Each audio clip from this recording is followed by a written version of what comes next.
Hey folks, Jeff Salzman here, and welcome to the Daily Evolver.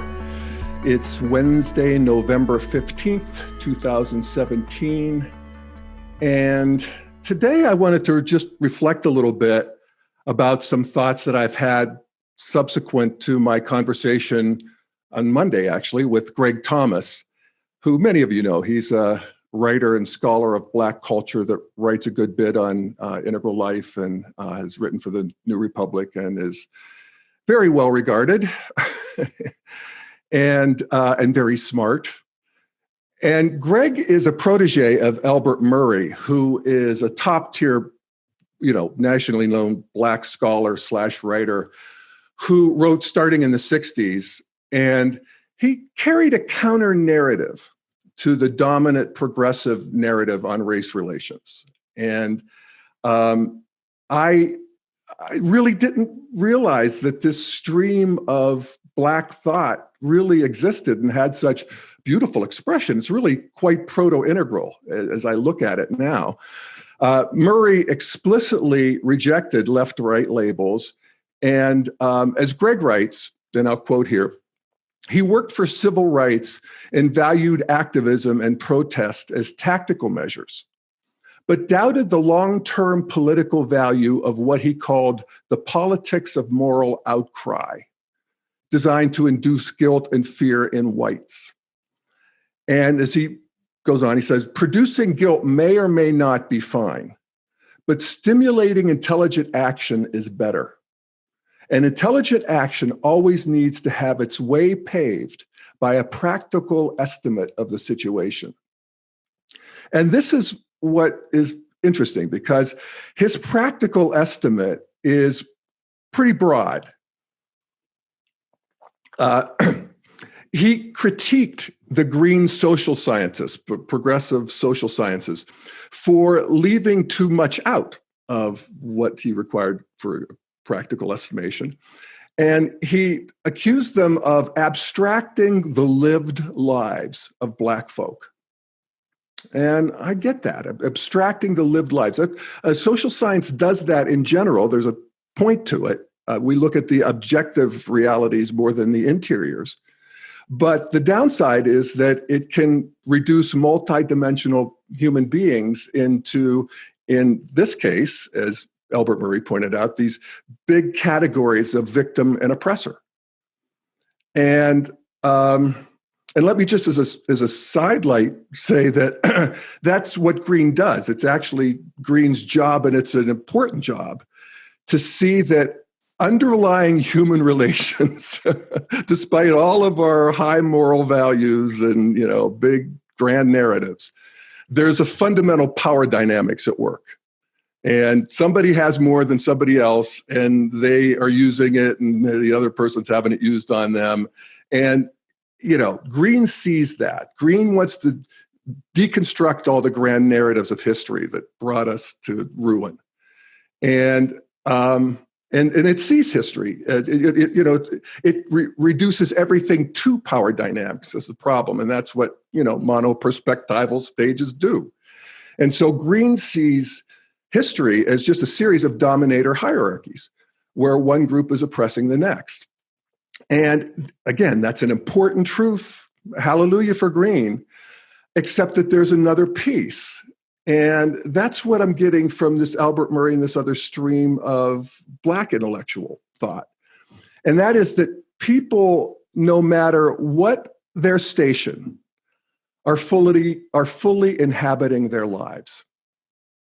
And I just pause there. Everybody's inhabiting their lives. They're loving, they're losing, they're hoping, they're being disappointed, they're trying and failing. And they're creating a culture with other people who are doing the same thing in the same boat. And that's rich, that's deeply meaningful. And out of that is just, sort of part of the deal is that we naturally love the land that we live on. And, no matter how our ancestors got here, we love our country, we love our God, no matter the sordid history of our religion, and that everybody's in this bigger human soup, no matter what your grandfather did to my grandfather, kind of thing. And that's feels like a sort of a new piece of the puzzle for me in terms of the whole racial conundrum that is post-green. And, green does, like I said, sees the oppression, but it doesn't take it back all the way. It has this idea that indigenous peoples were living in this paradise, and then white colonials came along. That's a pretty standard, extreme green, if you will, but it informs green. It's that people's history green. And I love another intellectual that Greg quotes called, his name is Stanley Crouch, and he writes about this. And he, like Albert Murray, rejected the hard, fast categories of race in general, that biologically were, all mutts. And it's true. I mean, since their writing, have realized it with our, genetic tests that we can do and all of that. But the Stanley Crouch writes about this. He says, "We can no longer afford to traffic in simple-minded and culturally inaccurate terms like black and white, if they are meant to tell us anything more than loose descriptions of skin tone." And then I love this next line. He says, we are the results of every human possibility that has ever touched us, no matter its point of origin." And that's basically an insight into karma and, the winds of karma that have been blowing through generation after generation and coloring us, but also rooting us in this same matrix. And I love this realization because, as I said, it feels like it's a way forward out of the green victim oppressor thing, which I'm kind of arrested at, I realize. And, I often end up in, this awkward, solicitous position of white guilt with, people of color. And, I don't want to throw that out. I mean, I want to notice the part of it that's real, the white privilege part. That white privilege is a thing. It's a real thing. And I don't want to be mindlessly perpetuating it. But I also don't want to lay an unnecessary filter on another human being, And I realize I have a little access to this being a gay guy. And, my one green cred. But I realize how bummed I would be if I was just seen as the gay guy, and how that would be suffocating to me. And I'm sure it happens in situations I may not even be aware of.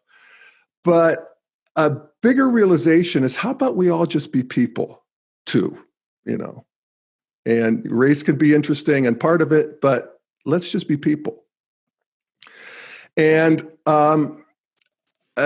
Greg points out that one of the real seminal books from Albert Murray is a book called The Omni Americans that he wrote in 1970, where he talks about how Americans, of all people, should not be tied to these biological definitions of race, and that we are, truly as he puts it, the heir to the best of culture from all times and all places, a global cosmopolitan conception.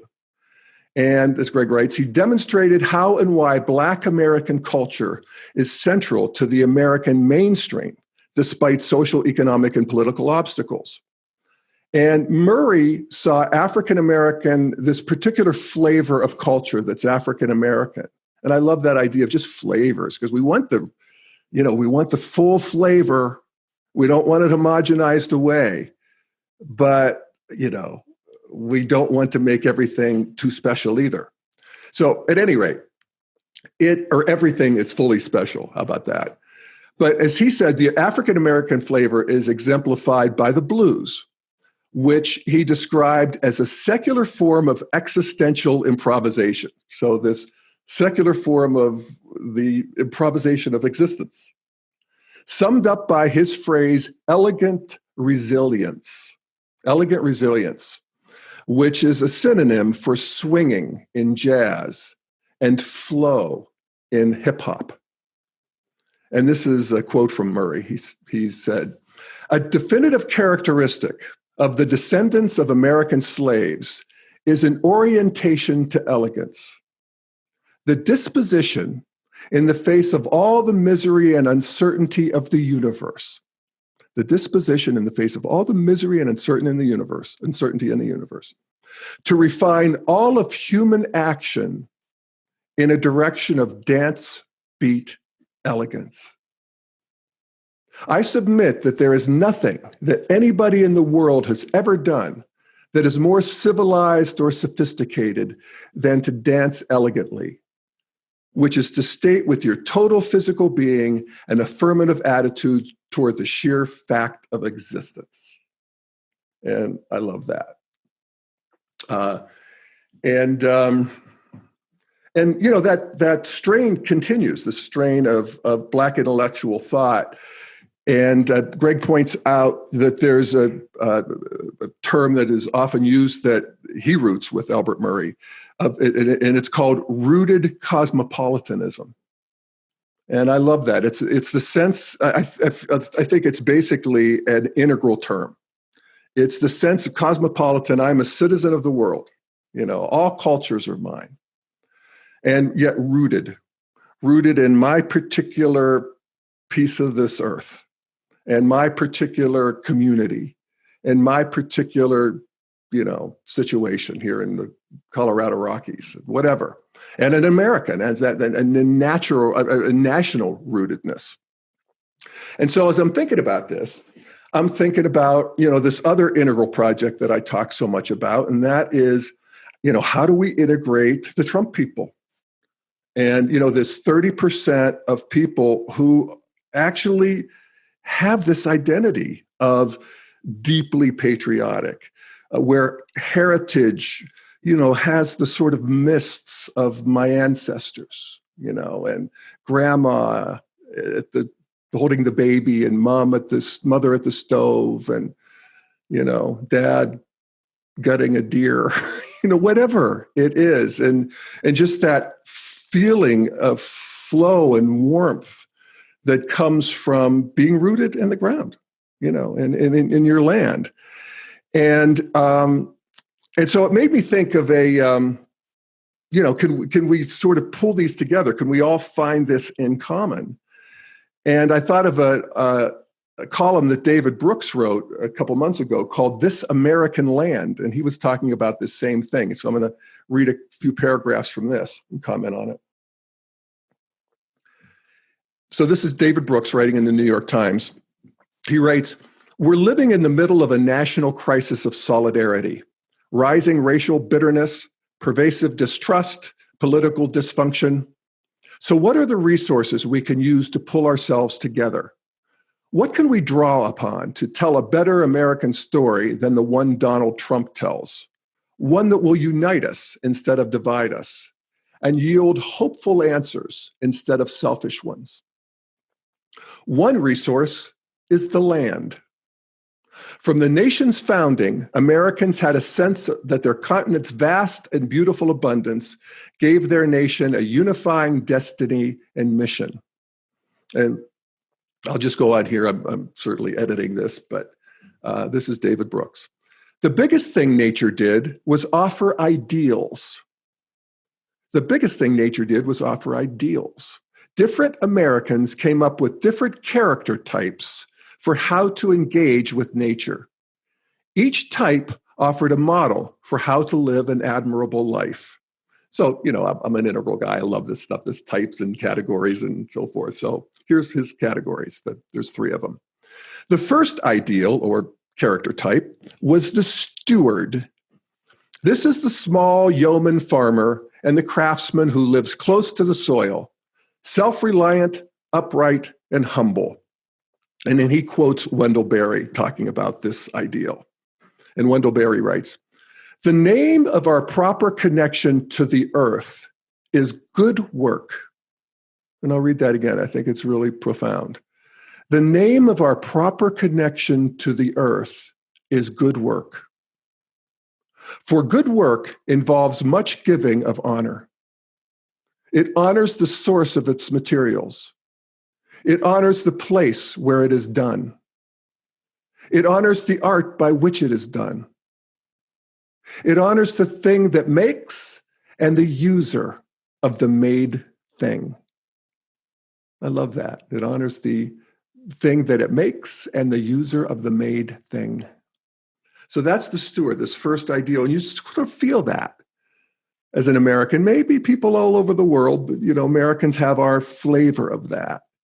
And, we can feel it as a felt sense, in our subtle bodies. So that's the one. The second ideal was the pioneer.